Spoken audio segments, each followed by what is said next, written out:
Ladies and gentlemen, U.S. News and World Report, Mike Pence to run for U.S. President in 2024, Sky News. And there's a Sky News article, Mike Pence filing appears to announce former VP will run for president in 2024. Then there are Reuters articles, or one Reuters article saying, well, it was a mistake, or no, the advisor said he's not running, but all indications have shown that he's going to run, and that he plans on running against Trump. Also, Twitter Files Part 10 are out. Huge revelations there. We'll talk about that a little later on this segment, and also we'll talk about that this evening, probably around 8 to 9 p.m. Pacific time. So be here for the live stream at 8 to 9 p.m. Pacific time to talk about the Twitter Files Part 10.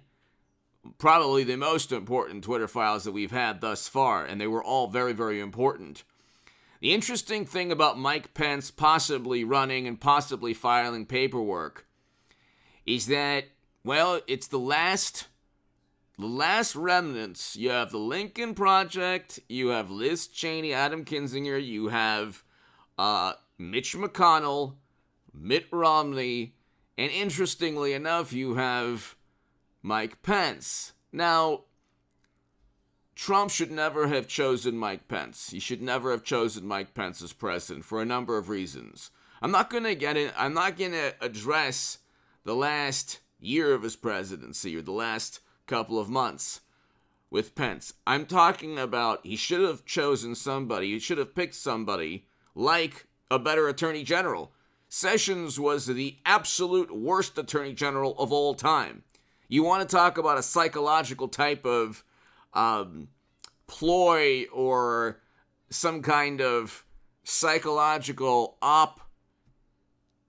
Anyone who said to trust or believe in a person like Jeff Sessions, these message boards, I was at the forefront of saying immediately, never believe any absurd, stupid message boards. And you could go to my website, hagoodman.com. By the way, hit subscribe to this channel, ladies and gentlemen. Be here at 8 a.m. Pacific time every single day. On this channel, I'll have a video at 8 a.m. set in stone forever, 8 a.m. Pacific. Become a member to my new Patreons. Thank you. And be here tonight for the live stream at around 8 p.m., 9 p.m. Pacific time. But Jeff Sessions, for example, there was an absurd message board that said, oh, you should trust Sessions. It was so absurd. The whole thing was nonsense. And I stated that, and I debated one of the people who tried to promote that absurd myth, hoax, whatever. It was dangerous also. But Trump had a number of people around him that he shouldn't have trusted. I would say that Pence... See, this is the thing with Pence and Trump and people like Mike Pence. He's a politician first. And he's going to do politically what's good for him most of the time or at all times. Generally, he just stood aside from the very beginning. They went after Mike Flynn. Pence was the part of that fabricated story. Mike Flynn was accused of not telling Pence the truth about a certain topic. When was the last time Kamala Harris was accused of not telling Jake Sullivan something? Or, when was the last time a vice president was accused of, was forced out because they didn't, or no, a national security advisor was forced out. When was the last time Jake Sullivan, for example, was accused of not telling Kamala Harris something? Okay? It would never happen. But here you have Pence starting off kind of being part of the drama. So he didn't come out and say, no, this is not true. This is ridiculous.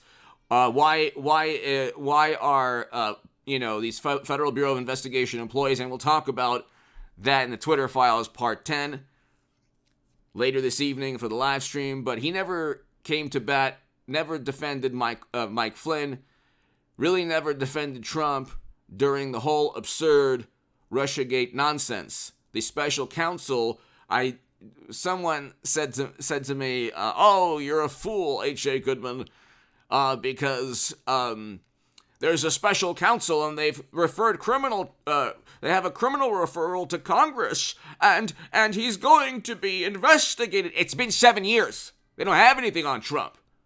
If they had people like Mike Pence defending Trump against absurd allegations that he was a Kremlin operative, or that he, even recently, Trump never tried to overthrow the United States government. He never tried to put anyone at harm or risk. But you don't get any, defense of Trump from Pence. That had nothing. Trump still hasn't been charged or indicted for January. He never will be. The criminal referral was a political document. Even MSNBC stated that today. I was actually going to do a segment on MSNBC, essentially clearing Trump. There's an article saying that's a political document. It's public relations. The special counsel 2.0 is only around because the failed committee ended up just referring a criminal charge, and of course the Department of Justice still hasn't found anything to indict Trump.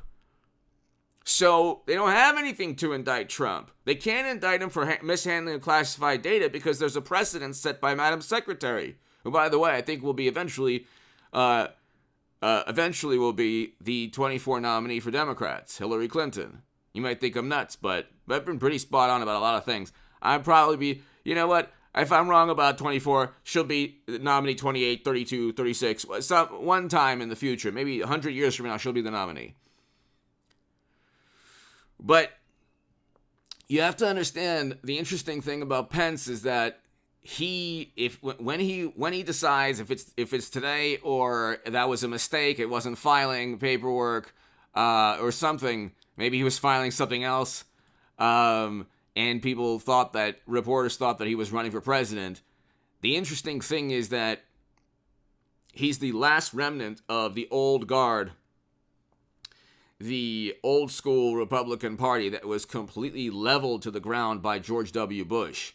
George W. Bush was the worst president of all time, and I'm voting for Donald Trump. I'm not a Republican, though. I'm actually a lifelong Democrat up until about 5 years ago. And so, but I can tell you that the great thing about supporting Trump is you can see that George W. Bush was one of the worst presidents of all, if not the worst president of all time. Started off with the greatest catastrophe in American history, along with Pearl Harbor, then ended with a financial collapse, a serious financial collapse that could have led to a depression, and then in between started never-ending counterinsurgency conflicts. There was nothing lasting that was good from Bush's administration. Nothing.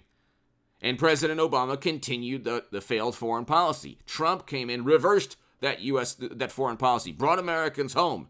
And he said, well, that's not true, Biden didn't. No. Biden was forced to abide by what Trump negotiated. And that was a May 1st, 2021 withdrawal. Biden would never have done that. He would never have, because the Lincoln Project is embedded within the Democratic Party. Democrats have a favorable view of George W. Bush because counterinsurgency conflicts, wars, military entanglements, interventions, that is lower on the ranking of priorities than Trump's words and his mannerisms and how mean he is and all of that. So we don't live in a world where you're judged. We don't live in a political world. In reality, you're judged every day by your actions. Not in politics. Not in politics. Every day you're judged by your actions, how you treat your family, how you make money, how you treat strangers, you're judged by your actions. If not, God forbid, by an actual judge, but by the man upstairs or by your fellow human beings. You're judged by your actions, not with politics. You're still judged by the man upstairs, but with politics, it actually behooves you to be as sinister almost as possible in many cases. And Trump is not a politician.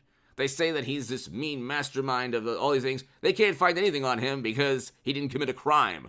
That's why somebody said, oh, you're a fool. He is referred for criminal investigation. Yeah, he's referred for criminal investigation. So was Hillary Clinton and Comey and a whole bunch of other people by DeSantis. That that's subject to a political interpretation. That's not a DOJ or prosecutorial document. Anyway, give me your thoughts below. Hit subscribe. Be here tonight for the live stream at around 9 p.m. Pacific. We're going to have a big one talking about the Twitter Files Part 10.